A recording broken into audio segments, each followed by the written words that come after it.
sebelumnya terima kasih Mas Didi karena telah meluangkan waktunya dan bersedia saya wawancarai hari ini. Mungkin Mas Didi bisa perkenalan terlebih dahulu gitu ya, nama terus pekerjaannya sehari-hari apa? Ya, halo, perkenalkan nama saya Didi Parianto. Saya dari Tegalombo, kecamatannya Nugosri, Kabupaten Pati. Ya, untuk pekerjaan sehari-hari saya berjualan angkringan dan berbisnis online juga berjualan madu. Nah ini apa namanya? Biasanya pelanggannya atau konsumen sasarannya lebih ke siapa? Ibu-ibu atau kemana? Iya, untuk berjualan tentunya sasarannya kita semua kalangan. Bisa anak-anak, bisa ibu-ibu, bisa anak-anak muda. Itu kalau bisnis angkringan gitu ya. Kalau bisnis online juga semua kalangan. Ya, nah, kalau online lebih menyeluruh lebih luas gitu ya. Iya.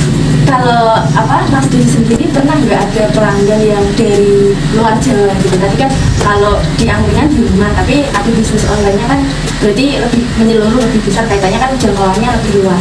Ya tentunya ada. Saya punya pelanggan itu di orang Ambon sama orang Medan. Iya. Berarti beda jauh gitu ya sama orang Jawa Tengah, apalagi Jawa Tengah gitu. Apa bahasanya beda, terus budayanya beda. Maksudnya bahasa yang dipakai sehari-hari kan beda banget ya sama orang Jawa. Tapi karakteristiknya kalau orang Jawa biasanya kan lebih halus, lembut gitu. Kalau Medan biasanya ini ya nadanya suaranya lebih keras, lebih lantang gitu ya. Kalau apa namanya Mas Didi pernah nggak mengalami pelanggan yang apa ya seperti itu tadi? Nah, gimana cara mengatasi beda budaya, terus beda karakter tadi? Nah, penting nggak sih sebagai seorang pengusaha itu kita mengenali terlebih dahulu gitu ya terkait dengan bahasa tadi, mungkin terus juga budayanya mereka sebelum kita melakukan transaksi jual beli. Pasti kan ada komunikasi gitu kan Mas. Misalnya Mas Didi di angkringan itu pasti kan menjumpai ada interaksi antara penjual dan pembeli gitu. Ya untuk online sendiri kalau ketemu sama tentunya kayak sama orang Ambon, tentunya kita juga harus mengenali akan bahasa terlebih dahulu. Kadang saya tidak mengerti akan bahasa mereka, tapi kita coba dengan berbahasa Indonesia yang baik gitu.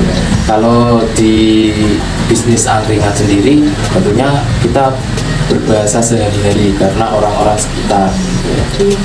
Emang kalau untuk saya pribadi memang kita belajar bahasa, budaya, sifat karakter orang itu kan emang beda-beda gitu ya Mas. Apalagi kita sendiri tahu kalau kita sama anak-anak atau kita sama orang tua berarti kan itu pandangannya udah beda, perspektifnya itu kan kadang pola pikirnya udah beda gitu. Takutnya bahasa apa yang kita gunakan maksudnya dari tutur kata kita itu kan takutnya menyinggung mereka gitu. Jadi memang perlu kita perlu belajar bahasa gitu tentang budaya.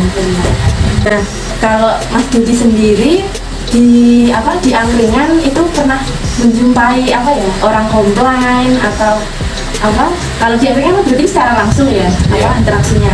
Nah itu pernah nggak ngalamin ini Mas komplain pelanggan ataupun karena misalnya kalau COD tadi juga misalnya lupa nggak bawa barangnya ketinggalan, nah itu kan pasti ada komplain ataupun apa sebetulnya. Itu gimana cara Mas Didi mengatasi hal itu? Maksudnya komunikasi yang digunakan itu seperti apa untuk mungkin meredakan pelanggan gitu ya agar tidak terjadi cekcok yang terlalu parah atau gimana? Ya seringkali juga banyak komplain ya kalau kita berjualan. Kalau saya berjualan di angkringan itu juga sering banyak komplain.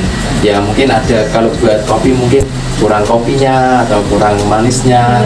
Tentunya kalau ibu-ibu juga sering ketemu dengan ibu-ibu juga mungkin ada yang komplain ini kurang apa gitu. Sering kali kayak gitu. Tapi saya berusaha meminta maaf dan besok lain kali saya perbaiki dengan baik, mungkin seperti itu. Kalaupun online mungkin juga sering juga ada komplainan mungkin dalam pengiriman barangnya pecah ataupun mungkin kurang rapat dalam penutupannya gitu. Untuk mengatasi hal itu kita juga harus berkomunikasi dengan baik, meminta maaf sebelumnya dengan pelanggan supaya nanti pelanggannya kembali ke sekitar ya.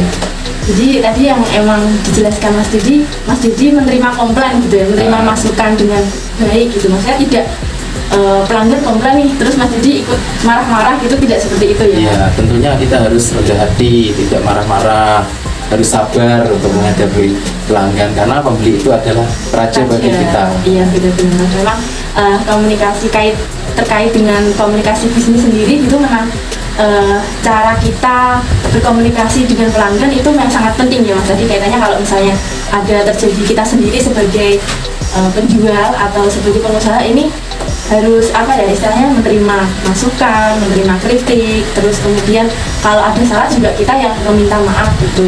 Soalnya kalau misalnya kita ikutan marah nanti malah pelanggannya malah ada kabar gitu biasanya ya. Jadi memang bisa diatasi dengan hal-hal seperti itu, gitu. Jadi minta maaf, kemudian juga menerima masukan untuk memperbaiki usaha kita ke depan bisa jadi lebih baik gitu ya. Yeah. Baik, terima kasih Mas Didi untuk wawancaranya hari ini.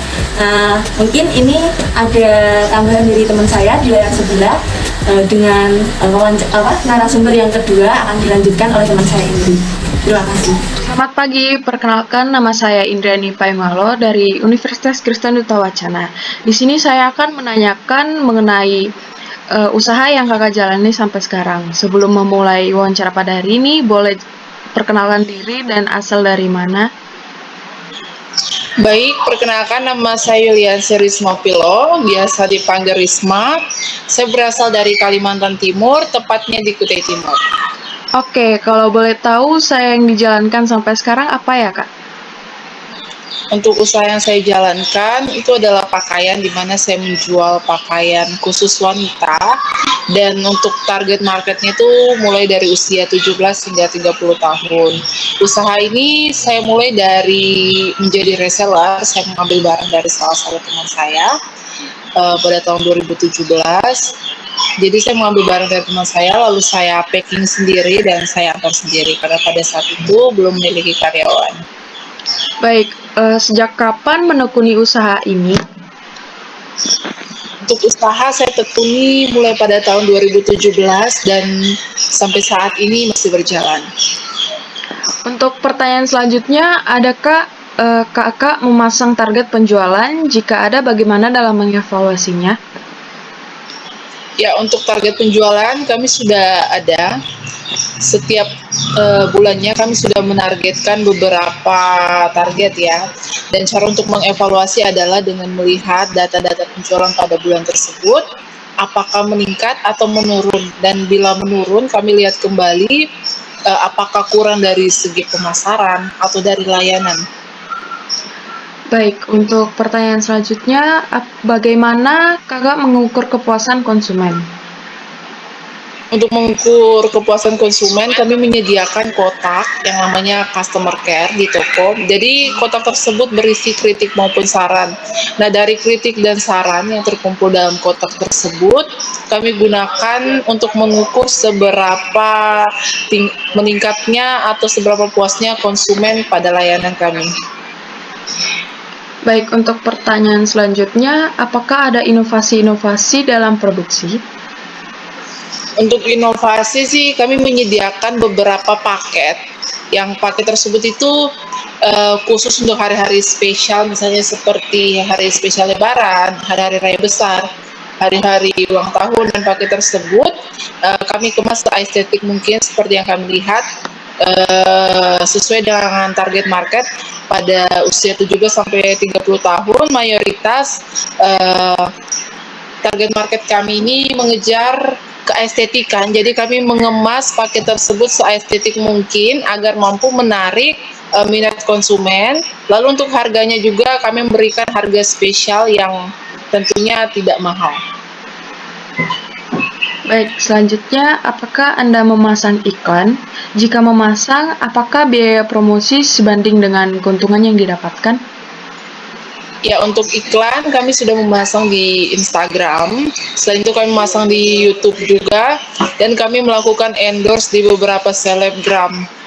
Nah, endorse tersebut kalau dilihat dari biaya promosi menurut saya sebanding ya, karena dilihat dari jangka panjang, karena tujuan kami melakukan endorse itu adalah mempromosikan brand yang kami buat. Baik, untuk pertanyaan yang terakhir, bagaimana respon lingkungan sekitar dan orang terdekat terhadap usaha yang dijalankan sampai sekarang ini? Baik, untuk respon dari orang terdekat tentunya kami saling support, terutama dari teman-teman saya, walaupun mereka memiliki bisnis yang kurang lebih sama seperti kami, namun kami saling support, dan tentunya itu membawa dampak yang positif bagi usaha kami untuk terus berkembang.